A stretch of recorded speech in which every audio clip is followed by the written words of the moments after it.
The very essence of the mental game is this. The only reason an event matters is because we make it matter.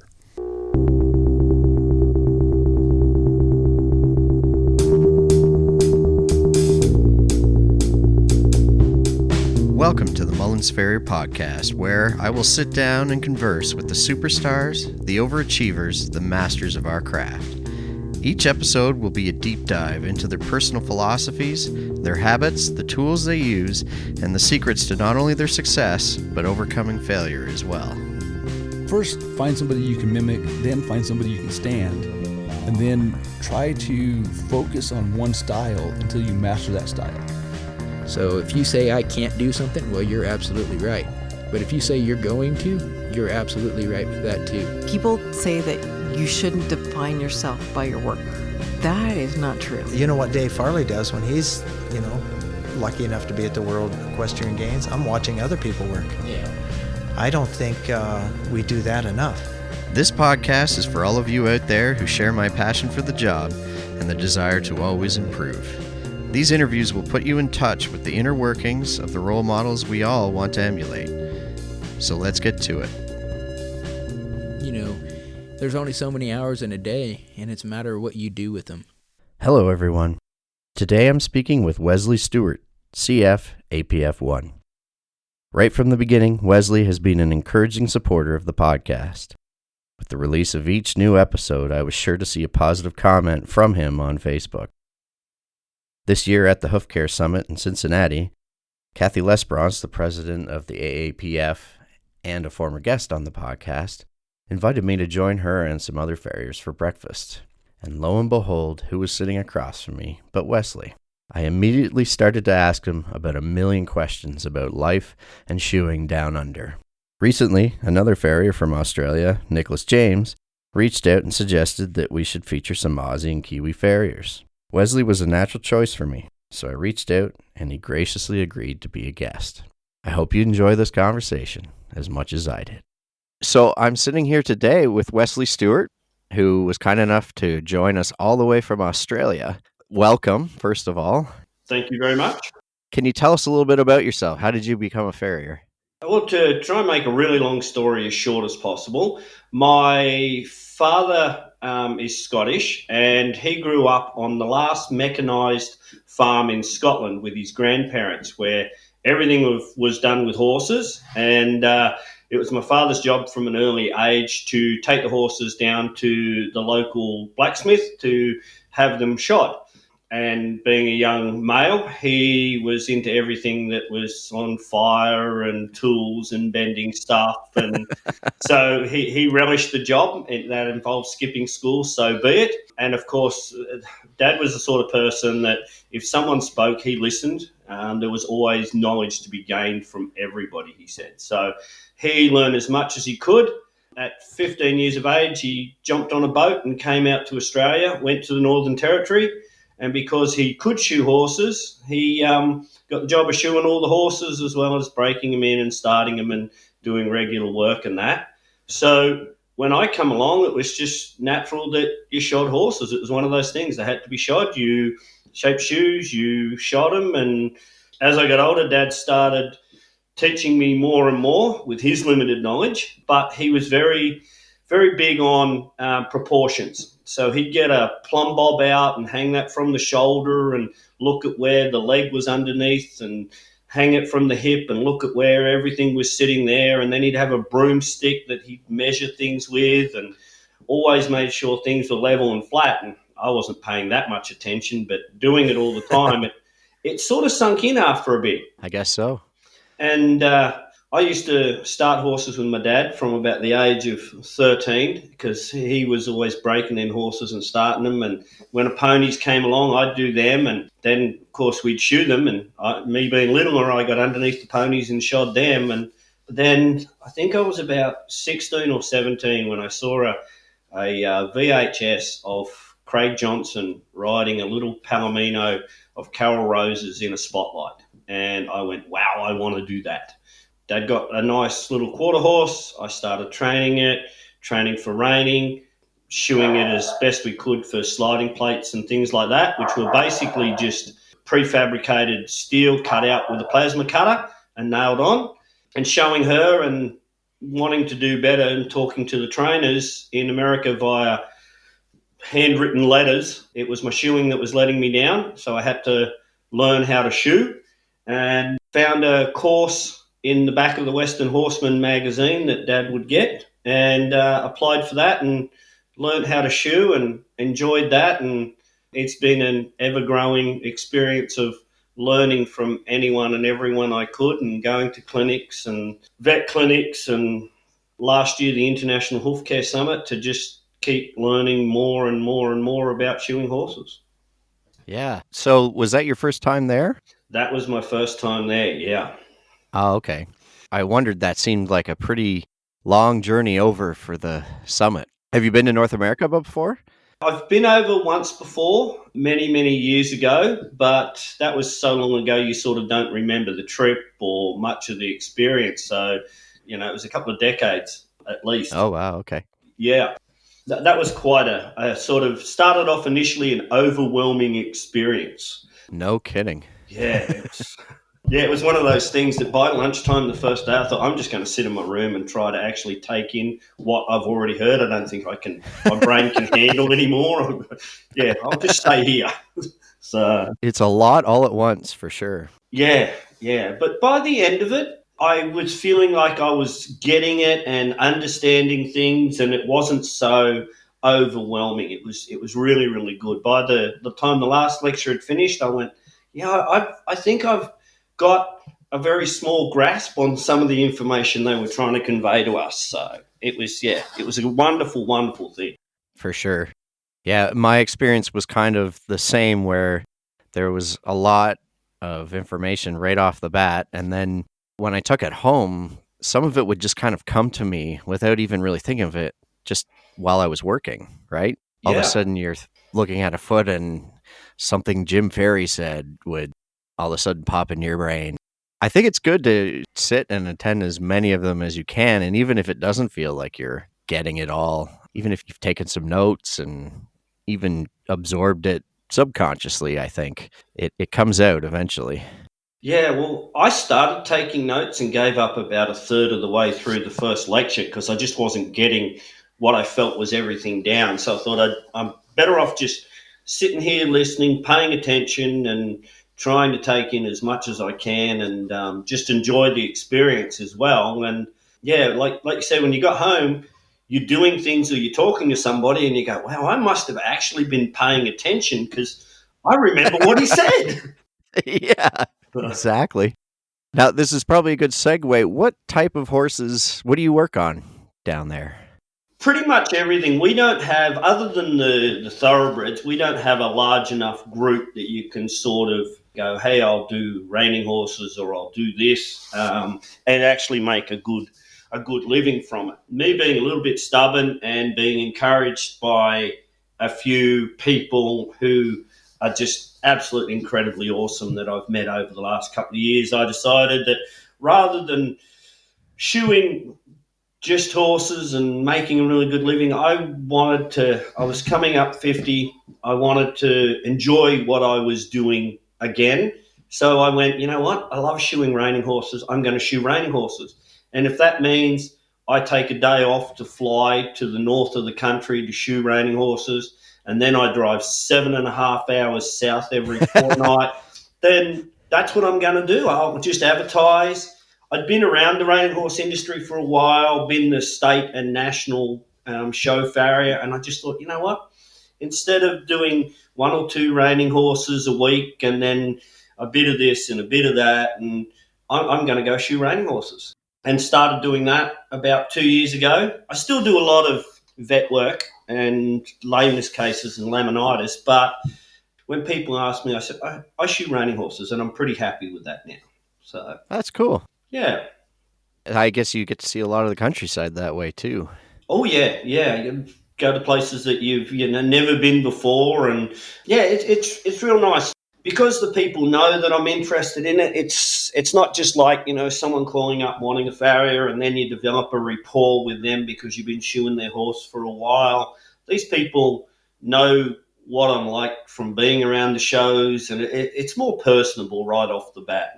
And I like that. Right. Like most of my customers, when you get there, they'll come out and give you a coffee and bring out some chocolate cookies or a piece of cake or something, and that develops over a little bit. But because they know me from the shows, they're like that from the minute you get there from the first horse. It's a nice to have a customer base like that.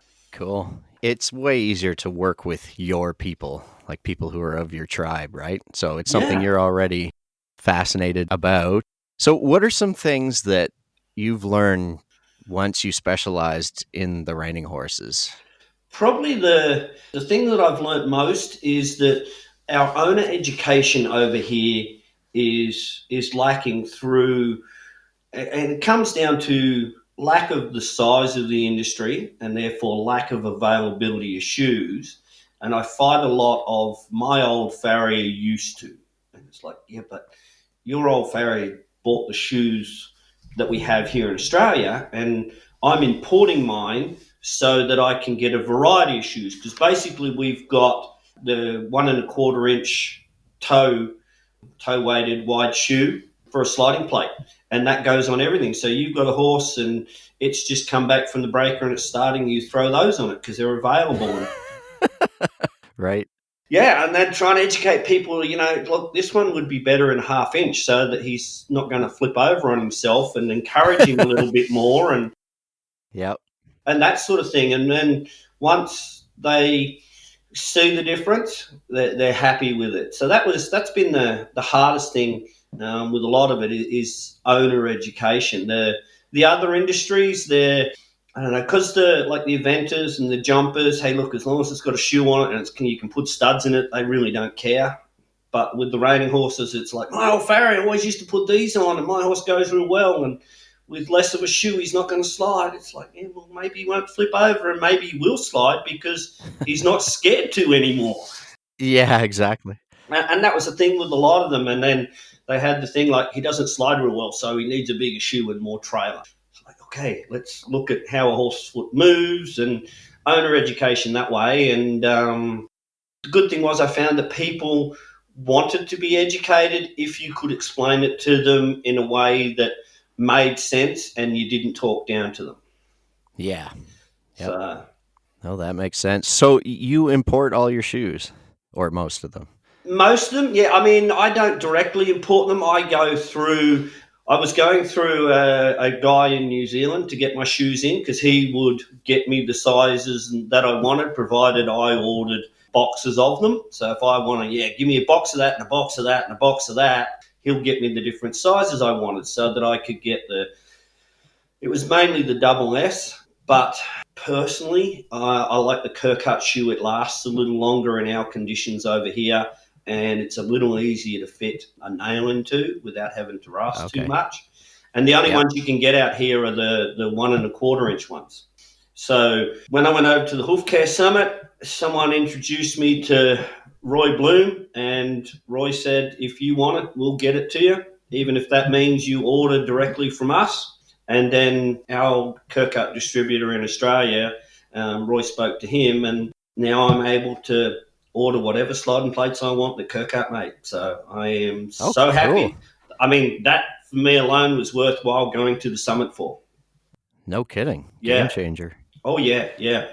So, and then people say to me, where do you get those shoes? It's like, I have to order them in specially, but I can sell you some if you want them. So I've got other farriers buying from me now because they're going, it'd be great if we could get them. We just can't get them. So, right. Yeah. And then, so you must have to plan ahead or predict what you're going to need, because even from New Zealand, stuff's not going to come quickly, does it?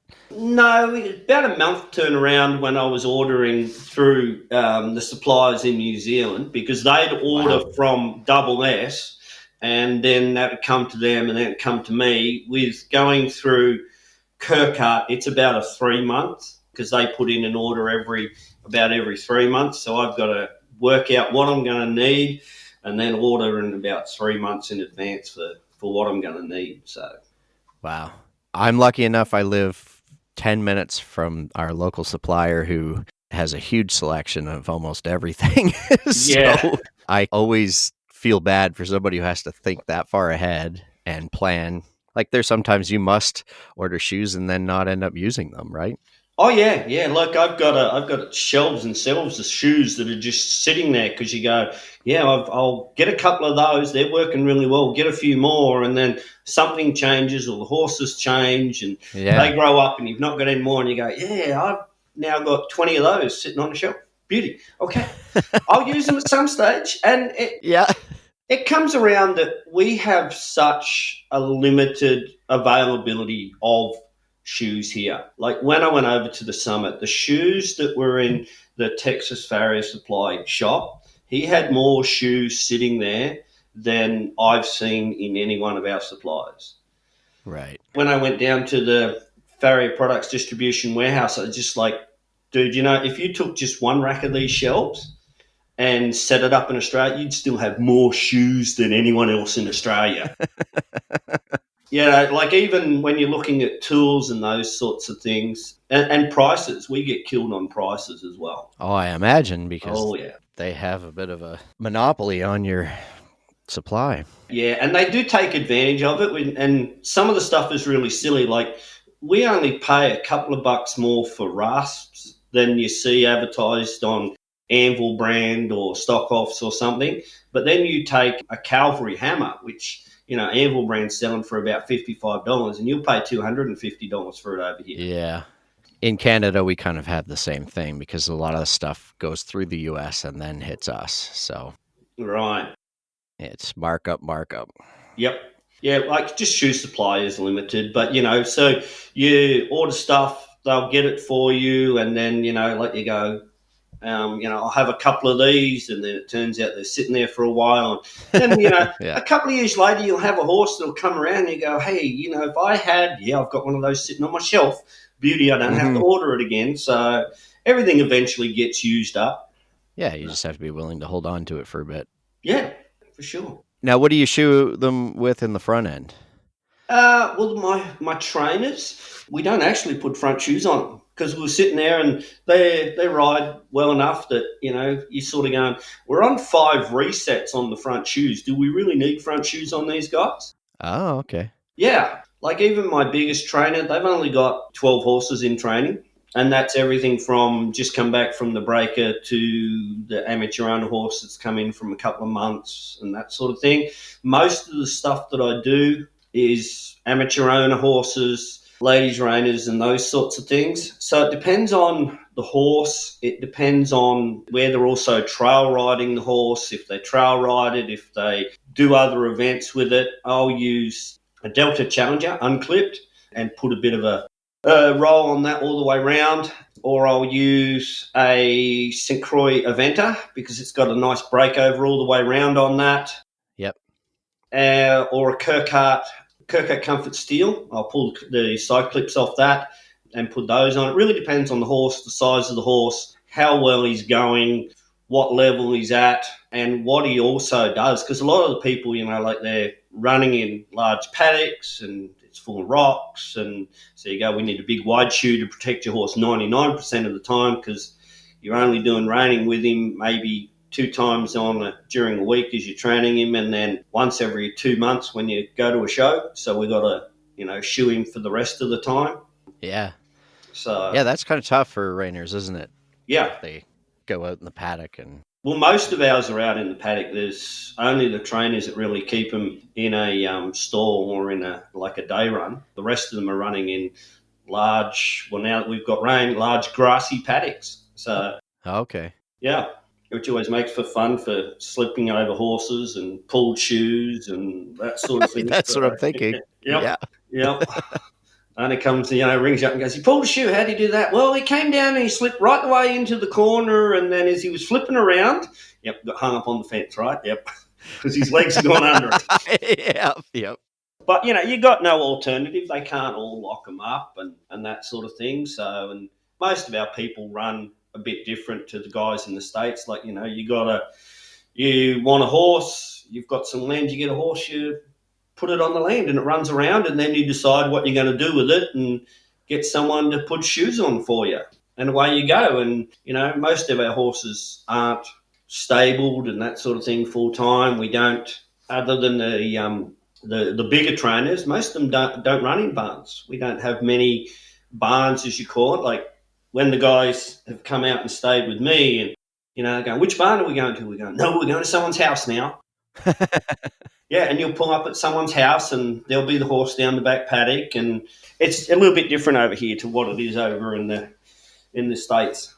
Yeah, it's interesting. Yeah. So do you cover a fairly wide area even if you're working from home? I know the 7-hour drive is one, but how far do you typically drive in a day to cover your normal stuff? That all depends. Like each day is a little bit different. Of course, you've got some days where you're sort of going, I'm going about 20 kilometres from home, and there you got other days where you're going, all right, I'm driving an hour and a half, and then I'll start work around there, and then drive the hour and a half back again, and that sort of thing. I try and make it so if I'm doing an area, like I'll drive to that particular area in the morning, shoot there all day, and then drive home in the afternoon, so that I'm maximising my shoeing time. And it also means that when it comes to charging, I just go, right, I've driven there, that's an hour and a half, so that's going to cost you this much, and then the job is a standard job, but you've got your travel on top of that. And that way, the first guy's not 5 minutes from home, the last guy's an hour and a half from home, and then you're working your way back again. It's just drive to an area, shoe in that area, and then come home. Okay. Yeah, so you do put a travel fee on it. Yeah, yep. So I've got a base job price, and then all your accessories, shoes, whatever type they are, because they vary so much here in price. So you can't I don't like the idea of just setting a price of, say, $200 and then going, right, this time you're not getting shoes, and then next time, it's $160 for your shoeing, and then it's $50 worth of shoes. Damn, I just lost some money. So right, yeah. Yeah, I do a job price and then shoes, and if we need pads or packing or that sort of thing added onto it, and then a travel charge on top of that, depending on how far I've driven. Right. Yeah, and the travel charges to that area divided up by the amount of horses that I'm doing in that area that day. So, and that's helped encourage people to get me extra horses in the area. So yeah, right. Hey, it's $100 divided by only 5 horses this time. And they go, last time it was 10. Wow, we're paying a lot more. We'll get you some more horses. Yes, you go get me horses. And I found that when my customers recommend me, they recommend me to like-minded people so that I get good customers rather than out of the blue customers that you go in there first time and going, this horse is trying to kill me and this person doesn't care. My customers go, I want my farrier to come back again, so I'm going to recommend him to that person because that horse won't kill him. I'm not recommending him to those because that horse will kill him and he won't shoot mine again. You've incentivized the right things. Yeah. It's a great idea. Yeah. Cool. Now, I know we had this conversation at the breakfast table the one day at Summit. There's a bit of a problem with kangaroos running around. This is something we're not familiar with and I didn't realize that it was such an issue, but it's quite common that they get hit on the road, right? Oh, yeah. They're all over the place. There's not a lot of shooters out here. We're not a country that owns a lot of guns, legally anyway. There's a lot of guys that have guns, especially out on the larger properties out west a little more. But yeah, there's kangaroos all over the place, and especially when it gets a little dry, the kangaroos come sort of into the towns and those sorts of things because there's people that are watering their lawns and they get domesticated really, really quickly and really don't care about cars. We had one up on our local roundabout there when the drought was really bad, and he would quite often sunbathe during the daytime on the middle of the roundabout and just lay there. No way. Yeah, he was a big buck, so he stood probably about 6-7 foot tall when he stood up, and chest broader than mine, and he'd just stand there looking at you, and you'd honk and go, "Come on, dude, I need to go," and then he'd slowly make his way off the road, and yeah, so no way. Yeah, they get because they're not cold most of the time, some of the places get really well overrun with kangaroos. When Mike and Laura came out a couple of years back, there was nothing to see mobs of like 30 or 40 kangaroos, and then another, say, 500 metres from it, there was another mob of kangaroos just laying there, sunbaking, probably about 100 metres off the road, right next to the freeway. Oh, wow. Yeah, so they're quite used to humans, obviously. Yeah, yep. They don't care. They like, if you chase them, then of course they develop a thing. Okay, these people are going to chase us. The ones sort of out west are used to being chased and shot at and those sorts of things, but the ones around the town, nobody really chases them. You go out and you go to chase them, and it's a bit like any other animal. The male's going to stand up and look at you, and you go, he's bigger than me. His forearms are bigger than mine. I'm going to leave him alone. Yeah. Sounds like a wise choice. Yes, definitely. Especially like kangaroos. I don't know if you've seen, probably the stuff you guys see on YouTube videos, and that is people being feral to kangaroos. But the kangaroo actually grabs you with his front legs, sits on his tail, and brings up his great big powerful back feet, and then just slices you straight down the front. Holy jeez. That's their means of fighting, and they do that to each other when the bucks fight. But yeah, so they'll grab a dog and just pick it up and then rip it apart. And their back claws, the center toe one is probably about, on a big buck, is about 6 inches long. Holy jeez. Yeah. So this is a side of the innocent kangaroos that I knew growing up on cartoons. Yeah. They can be a dangerous animal. Like, if they're chased by dogs, they'll sometimes go into a dam or a creek and wait for the dog to swim out, then grab it and drown it. No way. So they're clever too. Oh yeah. They're very smart. Yeah. Wow. Yeah. Now, another thing unique to your area, unfortunately, in the last year, was the fires that raged all over the countryside. Oh yeah. Did that affect you or your business any? Yeah, it did. We had a couple of days where we were on evac notice. Basically, if you can stay and fight, stay and fight. If you see the flames, run like hell. Oh. Yeah, it came within about 2.5 kilometres of us there a couple of days, and it was only thankful that the wind didn't come up and be as powerful as they expected it to, that we didn't get taken out. So overrun. Wow. Yeah. And there was areas just evacuated. I spent one day there, just everybody that I was supposed to shoe in that area, I just was helping them load horses on trailers to get them out. And then 2 days later, that whole area got overrun by fires. Oh, wow. Yeah, it was real lucky that we got everyone out when we did. No kidding. Yeah. And then has there been an aftermath to that? How are things recovering? I came back from the summit, and within the week we were raining, and we'd had 150 millimetres on the Friday after I come back, and now everything's green, and you can drive through some of the areas and you see blackened trees and just it's grass everywhere. So okay. Yeah, it's like it basically didn't happen. Some of the areas further south along the coast that got completely wiped out, they're still recovering. Towns and that sort of thing are being rebuilt. The areas that I'm in and the areas that I work in, basically as soon as the rain hit, that was it. It was over. It was done with. Move on to the next thing. Oh, wow. Yeah. Interesting. And then now, not exclusive to Australia, but this whole pandemic, has that slowed things for you? It has. It has a lot. A lot of people aren't working. So they're really grabbing hold of their money. Like shoeings, I'm trying to keep on schedule, and most people have been good with that. Most trims have been pushed out a fair way just because you can. Like, all right, let's leave it another 2 weeks or that sort of thing. Or let's have a look at it and see how long we can leave it. Even the vet clinic that I'm at 1 day a week, the work there has dropped off quite considerably with horses coming in as well. People just, aren't moving around quite as much. Yeah, it's changed things a lot here.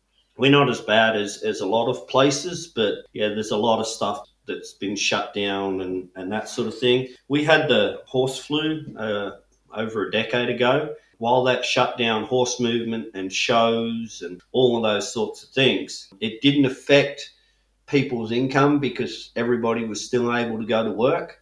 This has stopped people going to work. So yeah, very different. Yeah, very, very different. Wow. Yeah, it's a little less embarrassing going in and out of people's places because when you're at the horse flu, you're stripped off at their front gate and doused yourself in disinfectant and disinfected all your tools in your truck, and then drove to the neighbour's horse that had been leaning over the fence looking at you, and did the same when you left their place. But this you don't have to strip down to your underwear at their front gate. So I guess it's got its pluses and minuses. That's it. That's one thing. We were fortunate enough to be deemed essential, so we're able to still work, but we do clean going in and out because we were told there's still the potential of transfer to the horses or with our tools and stuff. So it's added time to our day, but thankfully so far we haven't slowed down. I have some friends who have. It just kind of depends on what horses you're working on. Yeah. What you specialize in. Yeah, for sure. Now, what's your gig at the vet clinic like? So you said you go there once a week? Yeah. So we have a local vet clinic. The vet's absolutely brilliant vet. I've been working on and off with him for almost 2 decades, a bit more than that. Wow. So his wife is an actual racehorse trainer, and most of the horses that we get there are horses that either their horses in pre-training and then coming back to rest, and then cases that are brought in throughout the day and that sort of thing. And then he's just like, all right, we'll bring it in on a Wednesday because the farrier is going to be there. So those sorts of things come in. And there's less people looking at their horses. There's less people going, oh, yeah, I'll take the horse down to the vet because I've got no money, so let's not do it this week. And then they themselves with their race horses have backed off about half of what we used to do. So I'd go there and probably shoe 4 or 5 race horses that they had in pre-training, and that's dropped off to probably about 1 each week now. Oh, okay. Then only doing 2 or 3 pull-ins, which is pretty nice because Wednesday is my vet day. So I rock up there about 9:30 in the morning, and when I'm done, I'm done. And at the moment, I rock up there about 9:30 and pull out of there about 11 o'clock, and the rest of the day's mine. Yeah. So there you go.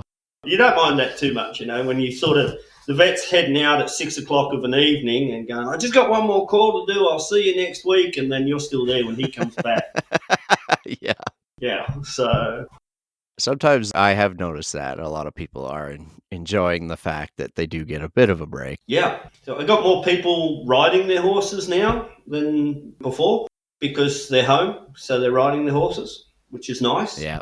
So, yeah, and they're home and they see their horses playing up when I'm shoeing them and going, oh, does he always do that? Yeah, he always does that. What can I do for that? Well, maybe tap on his foot a little bit from time to time. He's not bad, but he could be better. Oh, I never realised. It's good that way. Yeah. Now, do you guys have your own association down there? What is it like as far as regulations for shoeing? And we really have no regulations for shoeing. So if you want to be a farrier, go out, buy some tools, throw up a little sign, put an ad in somewhere. And ta-da. And there you are, you're a farrier. That sort of thing. So we do have the Australian Farriers and Blacksmiths Association, which is one of the overall bodies, and that sort of oversees each of the state ones, like the New South Wales Professional Farriers Association, Queensland Association, Western Australia, and so on.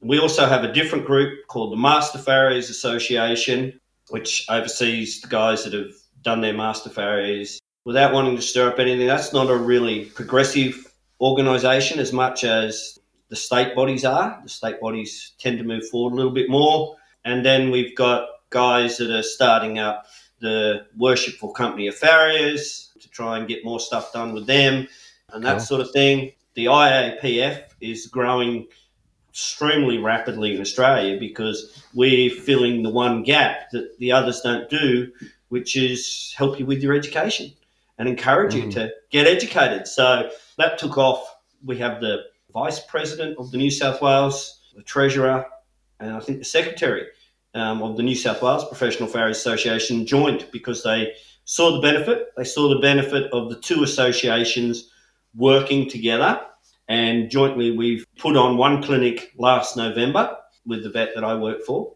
So that gets them out to more members, and then we had guys that are members from other states actually come up because they heard about it through the IAPF when they wouldn't have heard about it through the state association. So it got more people coming from a large area to the clinic, therefore more farriers talking and communicating. The IAPF because it doesn't say this is how you have to shoe a horse or anything like that, the guys are more apt to talk to each other.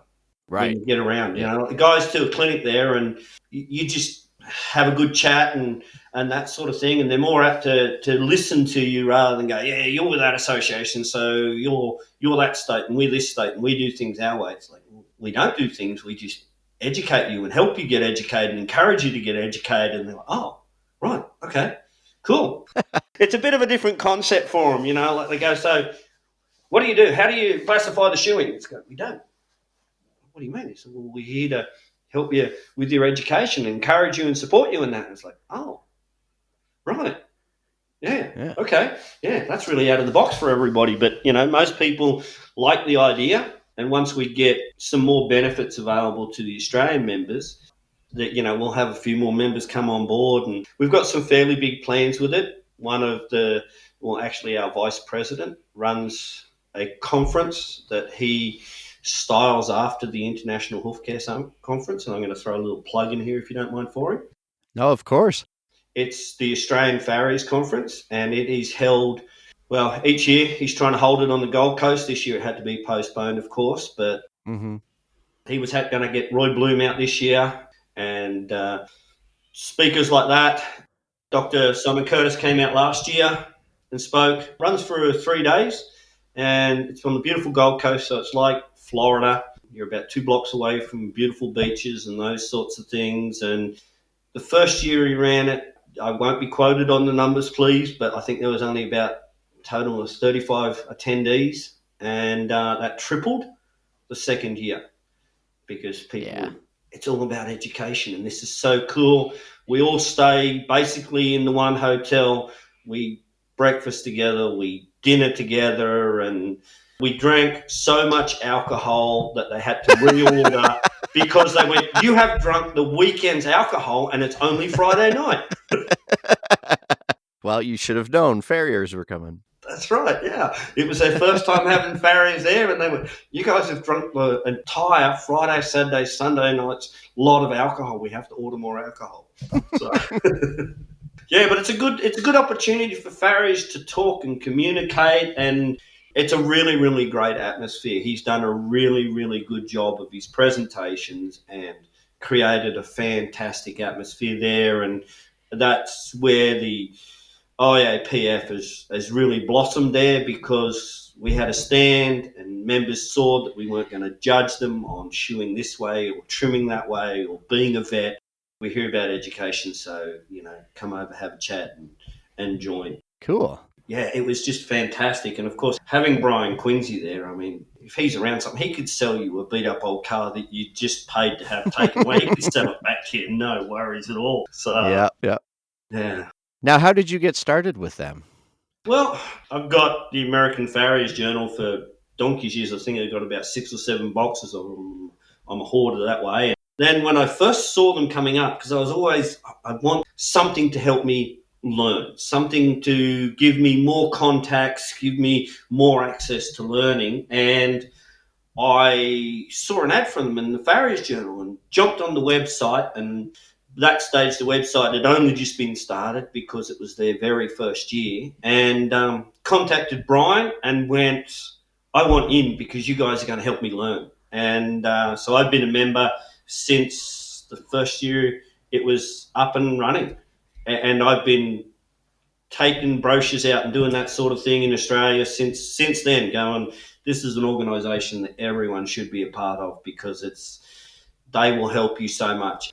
It took me from a guy that felt like, I know there's other farriers out there in the world, but I'm the only one that actually is around, to feeling like, well, that's the way it feels a lot of time in Australia. There's other farriers out there because you can't be shoeing all the horses. And you'll see a guy driving in and out of a service station with an anvil in the back. And you go, he's a farrier, but he doesn't want to talk to me because, I'm a farrier and I might take his work. and that's the way it is, like even a couple of years ago, one of my customers went, oh, look, there's a farrier down the back of the adjustment place shoeing, so we're going to stay up here. It's like, oh, okay, why? And she said, well, we don't want you guys getting into a fight. Like, okay, all right. A couple of years ago, it was really bad with that sort of thing in a lot of places, where guys were just really protective of their work and what they did, and you're a farrier, so you're just going to steal my customer and tell everyone how poor I am. That has changed really, really quickly in the last couple of years. Within about the last 5 years, that attitude has changed, and guys, when they see it at the service station, actually say g'day now instead of jumping in their vehicle and running off as quick as they can. Well, that's good. Yeah. It's fantastic now. You can actually pick up the phone and, go, "Hi, g'day, how you going?" Whereas before the wife would say, "No, he's not going to come to the phone and talk to you." I go, "I just want to see how he's going. I don't want to take his work or pick his brains. I just want to say g'day because I saw him the other day and got his number off the back of his car." "Nope, he's out mowing the lawn. He's not going to stop that just to talk to you." Okay. So it sounds like Australia sort of is just a little bit behind the US, because apparently it was like that, or North America, because Canada as well, we had a similar situation where nobody was sharing. Yep. And then they started to, 20 years ago. Yeah. Every older farrier I've spoken to has talked about that, and then how starting these associations changed all that for them. Yeah, that's it. It seemed to be like lots and lots of clicks here. So I was listening to your podcast with Betsy the other day, and I met Betsy when she was out here at the Equine. Oh, you did? Yeah. Ah, cool. Yeah, so I met her when we went and did a clinic up there. Chris Gregory actually came out to that one. Yep. And so got to sit down and brush up on I'll say learn how to forge weld again through sitting down and talking to Kelly. Chris was shoeing a horse and making shoes and that sort of thing, and I sat down for about 2 hours and talked to Kelly and got encouraged to try forge welding again. Yep. Through just listening to Kelly, and then when I got home, I went, all right, let's give this a go, and just trying to remember everything she said to me, because I'd forge weld and it looked really good, and then, you'd look at it 3 seconds later and you go, damn, that's cracked and it's not actually welded. Yep. So, and the first opportunity I got, I just had a go at it, and forge welded, and it came up really neat, and it stayed for the entire 5 weeks that she was on that horse. So I was really proud of that. Yeah. So that was a fantastic clinic. Met Betsy and chatted to her and got to communicate with her later and ask a few questions on Facebook. Yeah, made friends with Chris and Kelly when they came out. So that was a fantastic clinic for me. No kidding. Meeting of the minds there. Yeah, yep. No, there's a few little cliques, like there's guys that compete and they sort of, they're handmaids and that sort of thing. And then there's guys that do thoroughbreds up where Betsy was, because that is a huge thoroughbred area up there. Like, if you want to make money as a farrier, you go up there, because you'll have one stable that you do or one farm that you do, and that's all you do, and you're there every day, and you charge as much as the owner can stand, because the owner's like 10, 15 people of each horse, so they're only getting a portion of the bill. Right. And that's where the good money is, and the further south you go and the further west you go, the poorer you are and the less you can charge and things like that. So, because we've got a lot of guys that will do it on a weekend, and I pay the same price for shoes as, the guy down the road. If he walked in and went, "Can I have some shoes and some nails?" I'm paying the same price as him. So they can buy their shoes at the same price I can sell them to them for, and it takes him, 30 minutes to knock them on. So why would they pay me to do it? Yep. Yeah, more educated owners, makes for better quality horses, makes for, farriers with a better income. Yeah, for sure. Yeah. I was trying to find your email on Facebook, and I saw you have your CF and your APF-1. So you did the American Farriers Association CF exam?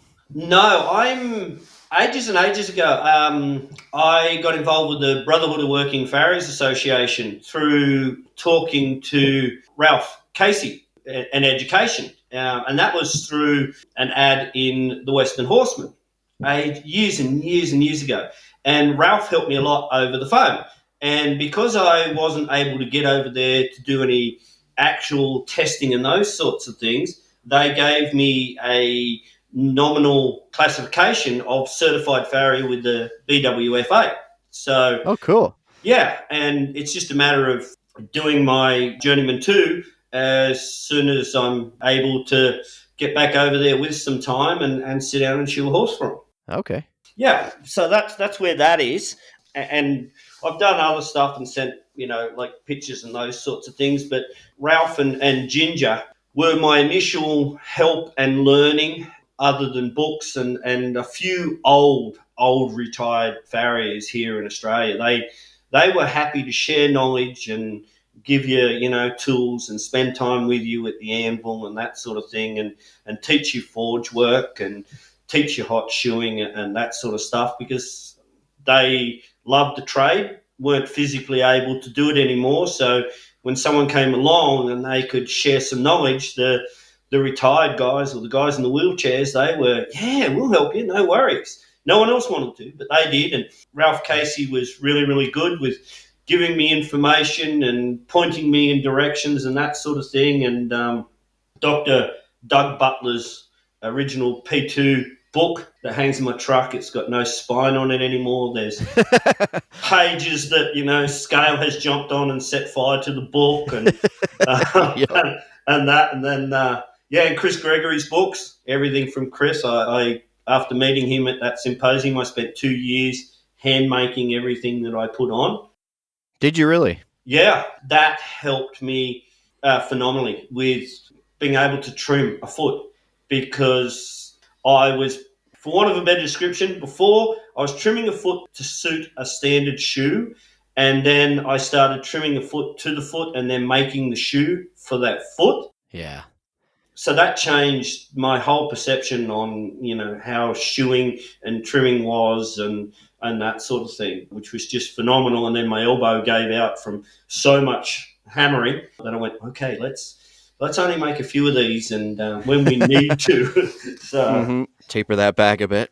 yeah, that's it. Exactly. But there's been lots of people that have helped a little bit here and a little bit there and that sort of thing, that have just changed and helped me learn things a lot over the years. Cool. And so what are some of the other, obviously, as somebody who's always trying to pursue more goals in this, what are some other things that you're hoping to achieve? I'd like to do my Journeyman 2 with the BWFA as soon as I'm able to get there and get some time. And basically, I just want to learn as much as I can, and the summit and the IAPF and the contacts that you can have through them. Yeah. They've taken my business and changed my business so dramatically, just turned it on end. Really? Oh, yeah. A couple of years ago, I had an issue with a reining horse, and I said to Brian, I need a little help. He put me in contact with Dave Farley. Dave helped me through things, and then blew my mind when he came out to the Australian Farriers Conference, because it was been about 12 months, because I sat down and walked up, introduced myself for the very first time, and he went, how's that reining horse going? I was like, gee, wow. Yeah, he's good at that. He remembered the horse from a bunch of emails and photos and a couple of phone calls and that sort of thing, and it was phenomenal. And then Mike Hayward and Laura Gillespie came out to that Farriers conference as well, and it was great enough that I got to hang out with them for a week beforehand. They came and stayed with me, and we went out, and Mike, because he runs such a huge financial business, he showed me how he bills customers and how he works things, and put me on to, instead of emailing them a PDF and then getting around to paying me whenever I want, onto apps like Wave and that sort of thing, that I can do it, and encouraged me with my shoeing. I mean, my greatest thing that encouraged me with my shoeing was a comment from Laura Gillespie of, you're not bad. And for me, coming from Laura, who, if you want to interview somebody that is going to be one of our legends in the industry, Laura, she is one of the most phenomenal people I've ever met. Okay. If I could be half as good as her little finger, I'd be consider myself really, really happy. That woman knows so much, and her ability is just phenomenal. Cool. Well, she'll go on the list then. Oh yeah, definitely. Yeah, she's really, really humble, but once you get her talking, you find out just how much she knows, and it's hard to describe her, but she's just so plain, so humble, so down to earth, and like just wow. Yeah. Well, if all of this clears up in time, will I see you again at the summit next year? I'm hoping to, finances permitting. It's it's a fairly big cost to get over there with our Australian dollar being the way it is, and then flights costing so much. But that was the plan before work cut back, was to go to the summit, then to actually this year in July, I'd actually planned on going over for a week and hanging out with Laura, but that sort of got shut down too. So Right. yeah. Well, with time. Yep, with time, yeah. Everything will get back. We just hopefully have a few more carriers than one that's able to fly, and yeah, we'll be able to get back over there and do that sort of thing. So that'll be great. Yeah, cool.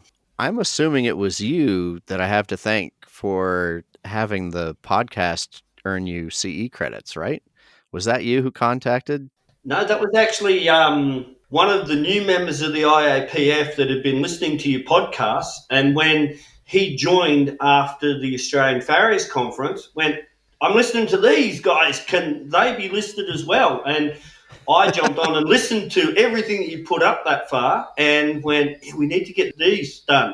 And yeah, bang. Yeah, no, it wasn't me, but no, I can't take the credit for that. It was a new member to the IAPF that had already listened to everything that you'd done. So interesting. Okay, yeah. Kathy called me and she said, I just have to tell you, they had planned on it and then it just fell through the cracks. And then she said, somebody from Australia contacted us. Yeah. You've always been so supportive. I just assumed it was you right off the bat. There you go. And I do appreciate you've always sent a lot of positive feedback, and it was great to actually get to meet you at the summit this year. Because you were in Australia, I kind of just assumed you'd be somebody I would meet years down the road, but boom, you were there. It was great.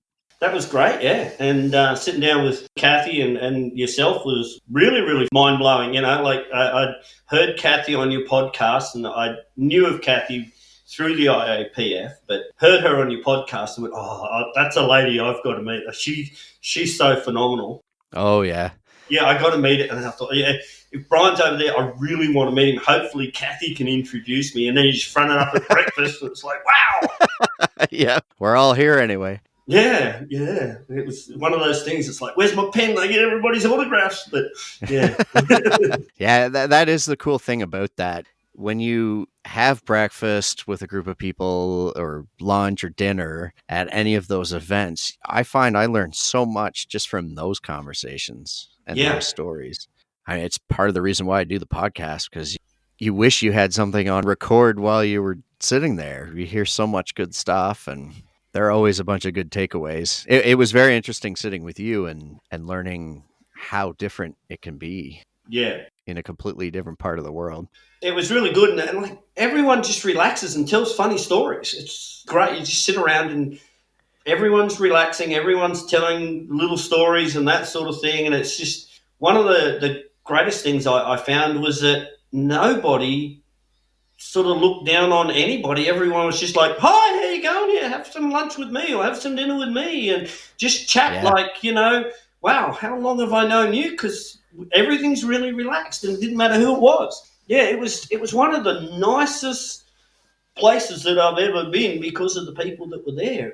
It was mind-blowing. That's what I said to guys when I come back, because I just contacted everyone I could and said, hey, guys, if you want to hear about the Hoof-Care Summit, let's sit down and have a phone conversation or meet up for a beer or, you know, that sort of thing. And I got an invite from a guy that I bought a raffle ticket in to support something somewhere in one of the states in America, and he went, where are you? We're here. And I went over there and sat down with a bunch of other people. One of them turned out that he used to be from New Zealand, and now he's in Oregon or somewhere. And then there was guys from Colorado and everything else. And it's like, wow. And we're all just talking like we've all known everybody for ages. It's just so relaxing.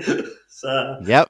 Yeah, you let your guard down. You don't have to really protect yourself in front of a client or something like that. You're just amongst people who've experienced and done the same things you have, and yeah, they might even have a different approach to it. And non-judgmental, no matter, you know, what you are, it's all just, oh yeah, you must bend over and get shat on by horses, so you're one of us. And it's all cool. So yeah, for sure. Yeah, that was great. Cool. Well, here, I'll go through the short answer questions here with you. This portion of the podcast is called the Stratum Tectorium. These are the short answer, surface stuff questions, but it's okay if the guest wants to go deeper. Enjoy. Do you have a favorite book, most gifted to others?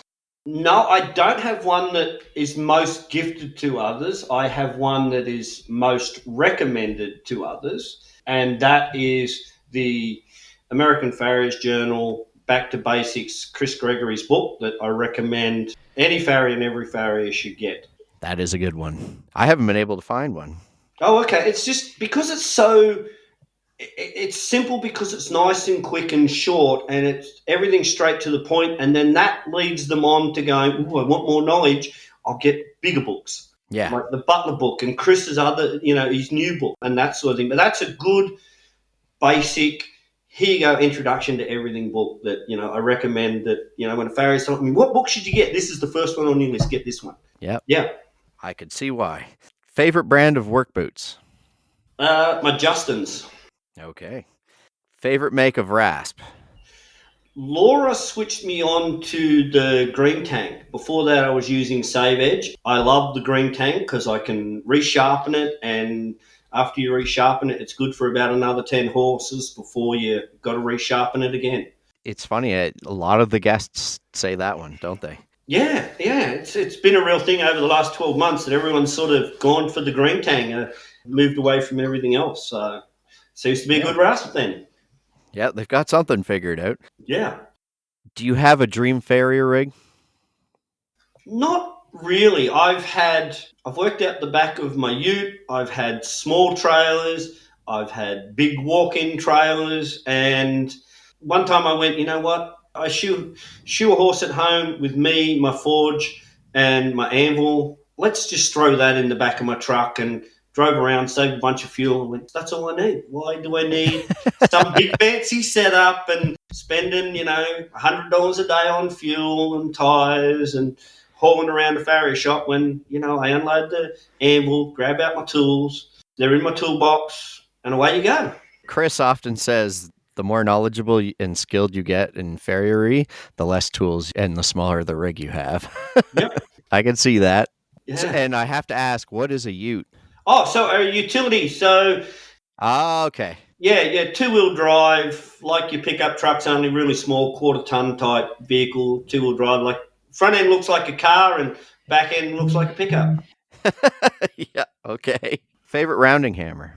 My favourite rounding hammer, and you're going to hear this similar sort of answer a lot, is my Jim Keith that Laura sent out to me a couple of years back.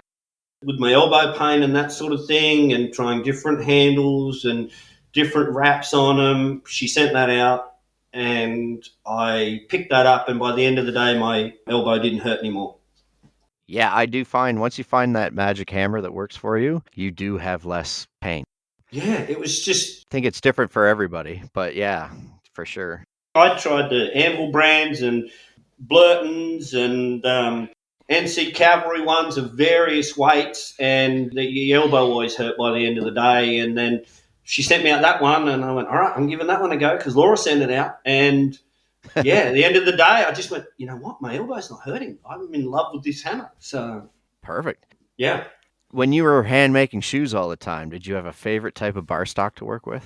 Because it was varied with the horses, it was 8 mil by 12 mil or 10 mil by 20 mil or 5 mil by 25 mil for the sliding plates. So it was all over the place. Okay, yeah. Yeah. Gas or diesel truck? I'm on diesel at the moment. I've got what you'd call a Chevy Colorado. Okay, yeah. Yeah, with a cap on the back of it. All my tools are in the back of that. Okay. Do you have a favorite pastime after work? Just relaxing, just sitting down and chilling, watching a bit of TV, reading the American Farriers Journal, or getting onto one of the websites and watching webinars and that sort of thing. That's okay. About it. Sitting down with a nice drink and just doing that. What's the next thing on your bucket list? Is to spend more time with more farriers, and I've got a list, and just spending like a week or two with this person and a week or two with that person, and just trying to learn more and more. I don't, not much of a holiday taker, so yeah, hanging out with other farriers is on my bucket list. Working through them slowly. I think you kind of covered this in our conversation, but your favorite brand of keg shoe? My favourite brand of keg shoe would have to be a Kirkcard. Okay, I figured you'd say that. Yep. Leather or synthetic pads? Oh, leather pads. Leather pads, yeah. Almost unanimous. Yeah. Favorite type of horse to work on? My favourite type of horse to work on is actually a nice little quarter horse. Yeah, I'm not a real tall person, and I'm not a big guy, so I find that they're right, especially the back feet. I can just pick them up and sit them on my hoof jack, and they're right at the perfect height for my knees. You get the thoroughbreds and the warm bloods, and I feel like I'm reaching tall and that sort of thing. So the little quarter horses and the little paints around 14.2, they're perfect. There you go. That's the kind of answer I've been looking for, and everybody says a good one. Well, everyone works, like that's what you work on. You want to work on good horses, but yeah. I thought about that because I know you always ask that, and I thought I can't give the same answer. Everyone works on a good horse. Everyone wants to do it in the air conditioning while sitting down at the couch, drinking their scotch, and still sitting on a horse. And it's like, that's not much of an answer. So no, and it's funny because when I thought of that question, that was kind of what I was looking for. It was exactly what you're saying, because I'm sure everybody has a specific breed or that they have a preference for. So Thank you. Hopefully you've started a trend. Hopefully, yeah. Do you have an ideal number of horses to shoe all around in one day? 3 horses, 4 days a week. Perfect. That's it. Yep, that's what I'm aiming for, and that's what I was going for before the virus hits. That's changed a little bit. 3 horses to shoe, 1 or 2 trims, 4 days a week. That's me done. Yeah. Favorite anvil? I have a JHM certifier that I brought from Anvil Branding, got brought out because before that I was using a Cliff Carroll, which I loved, but I couldn't make shoes on that because of the flatter horn. So I bought the JHM certifier out because I could afford it and the freight cost, and I love that. That one I pick up every day out of the back of the truck and use rather than the lighter weight one. So because it's got a beautiful round horn on it, it's got a nice big face and that sort of thing for me. So yeah, that would have to be it. Do you have a favorite inspirational quote? Yeah, and you'll know who this one comes from. Sweat never drowned anybody. Mr. Gregory. That's it. Yep. Did you hear him say that yourself, or did you see it on the back of one of the T-shirts that comes out of the school? I saw it on the back of the T-shirt, and when he was doing the demonstration up at the vet clinic there in Scone, he was talking about that, and we were talking about hard work and that sort of thing, and he said it right then, and I went, I love that quote. That's a good one. There it is. Yeah. Now, do you have a dog, a favorite breed of dog? I do have a dog. It's a Jack Russell. Okay. Yep. Does he come along with you, or she come along with you? Every day she comes along with me, Betty Boo. And there you go. Yep. There's 5 seats in the truck. I have 1, and she's got the other 4. She's got a bed in there, her water, her food, and so. Perfect. Do you use accounting software? I don't so much use the accounting software the way it's supposed to. I use it for invoicing and bill collection, and that's free because I'm tight. It's Wave, and that runs through Stripe or Invoice to Go. But otherwise, I send all my information off to the accountant, and he does all my tax. It's just easier that way. Yeah. Yeah. Leave it to the professionals. That's it. You get more money back than when you try and do it yourself. Yeah. Yeah. Whatever you saved. Yeah. Doesn't work out. That's right. The app that has most improved your work life? Wave, the invoicing app. Okay. That turned my business around from getting paid at about 21 days to getting paid in 3 days. Oh, wow. Yeah. That's what you want. Yeah, it's amazing how that time lag actually really affects things. And you don't realize it until you actually start to get paid. Yeah, that's exactly. And it's so easy because you're just sitting there and you just press a couple of buttons that identify what work you've done and then hit it and it goes and it tells you when the customer reviewed it. It tells you when they've paid it It sends them a reminder if they haven't paid it on the day it's due, and it's just brilliant. So, Perfect. yeah. I use QuickBooks, and it's very similar. Yep. And I only embraced that about a year ago, and it is a big game changer too. Yeah, right. Do you have a preferred social media platform? I prefer Facebook because I can see what everybody in the rest of the world is doing. So I get up while I'm having my breakfast, and I look through and see what all you guys and that are day behind us are doing, and sit down of an evening after dinner and see what you guys got up to during the day. So Right. yeah. But yeah, no, Facebook, because you can, and I like the fact that on Facebook you can ask a question, so you can see somebody post something and then ask them a question or comment. So it's not that I like Facebook, it's just that it's a good communication tool. Right. Do you have injury insurance? I don't at the moment because I'm in the process of changing it over. I've sort of held off on that in the last month because of the financial thing with the COVID. So, right, let's just not go ahead and renew that right now. That up until I think the beginning of mid-March, I did, and I'd always had injury insurance. Okay. What do you use as your planner or agenda? I used to use farrier software from Ambrit, but after seeing Mike and Laura run their businesses, which are a million times bigger than mine, off their phones, I went, why am I paying for this when they're doing it for free and they make more money than I am? So I'm doing it for free. Yeah. Just off my phone calendar. That's it. Okay.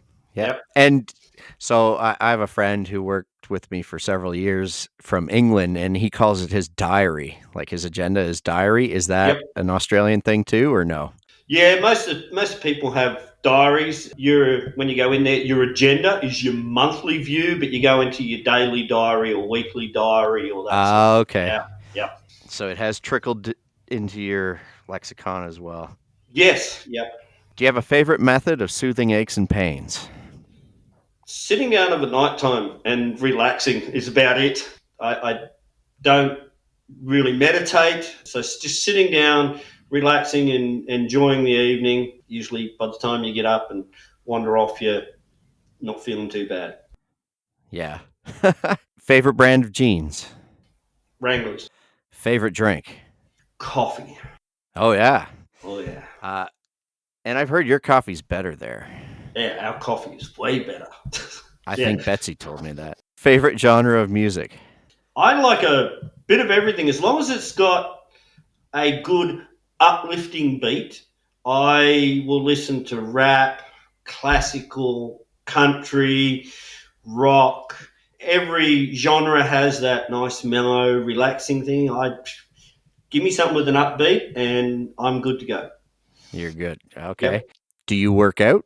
Yeah, yes and no. So I do a couple of exercises each morning. I have a bit of a stretch because I got sciatica, so I have a bit of a stretch for the sciatica and do a few push-ups, do a few chin-ups. That's about that. Okay. And what would you have been if not a farrier? A horse trainer. That was what I started as. Yeah, that's probably where I would have gone if I had have realised that being a farrier, you still had to deal with people. So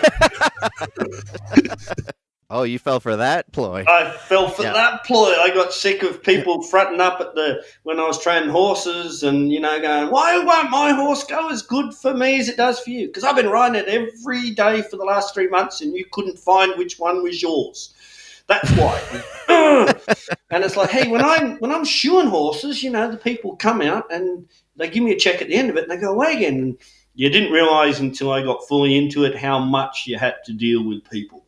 And by then it was too late. I was already hooked. So you're already invested. Yeah. Yep.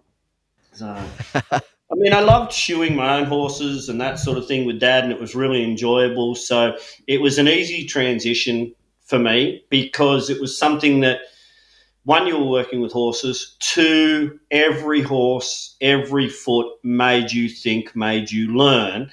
And there's just so much to learn. The more you look into it, the more you go, oh, dude, I haven't even started kindergarten yet and I can't even draw a circle to make an A. Yeah. So it's just one of those things that, it's just a phenomenal thing to get in because it's never ending. You can continue to grow your entire life. Yeah. Yeah, for sure. The challenge keeps you hooked. Yeah. So I had a friend of mine reach out, Jason Fox, and he suggested as another question. And I spent the week asking people this, and it's stumped a lot of us, including myself. Who is your best critic? Can't really count the horse owners that just complain because their horses pull shoes off in the fence. That's right. Yeah. Yeah. No. I'd have to say it's me when I go back to redo that horse. Because sometimes you go back and go, oh, damn, tell me it wasn't me that shot that horse. Please say it wasn't me that shot that horse. Yep. I know it's written down here as 4 weeks ago I did it, but please let someone else come in and did that to it. So, yeah, I suppose it's me. It's the same when I'm making shoes. I make them and they're the best things in the world. And then I go out there the next morning after breakfast and go, right, who took my shoes and left me this crap? So, well, yeah, that's good. That's a good answer. I automatically cut myself off of that list. I didn't think I was my best critic. I was probably my hardest, but I didn't know. Right. About that. Yeah. No, that's a good answer. Well, thank you very much. I really appreciate this, that you took the time to do this. And with the time change and everything, you made it so I didn't have to get up super early and neither did you. So it worked out great. Yeah, no, it was good. And I really appreciate you asking me to do this. It's been a real honor to sit down and chat with you again, be able to answer some questions and have a real enjoyable chat with you again. Yeah, well, and this is good for us North Americans to see what it's like in another part of the world. I actually had a gentleman reach out to me and he said, you need to interview more Aussies and New Zealanders. So yeah, you were my automatic first choice after meeting you and everything else. So no, this was great. Yeah, thank you. Before I go, I wanted to say a few words about an initiative started in my neck of the woods called Helping the Schoolies. Due to the restrictions imposed because of the COVID-19 pandemic, schooling barns throughout North America have been forced to close their doors to clients. This has meant a complete stop of income for businesses that already deal with extraordinarily high overhead costs. This has caused many challenges for the schooling barns and their staff to maintain the level of care necessary for the schoolies. A Facebook group was recently started in my area by some ambitious and caring individuals. It was started to raise awareness of the schoolies' plight, and now a GoFundMe page is also being created. We at the Mullins Ferry Podcast want to help, so we are offering sponsorship of a special Helping the Schoolies episode. For a minimum donation of $100, we will mention your name and business at the end of the episode. All of the proceeds generated will go to the GoFundMe page for the schoolies, along with my $500 donation to get the ball rolling. Without the schoolies, the foundation of our industry crumbles. Please help me in helping out those special horses and ponies that inspire lifelong journeys in the equine world. Information on how to donate can be found on the Mullins Farrier Facebook and Instagram pages, as well as on our website. Thank you very much for listening. Take care of yourselves and each other out there. We'll talk soon.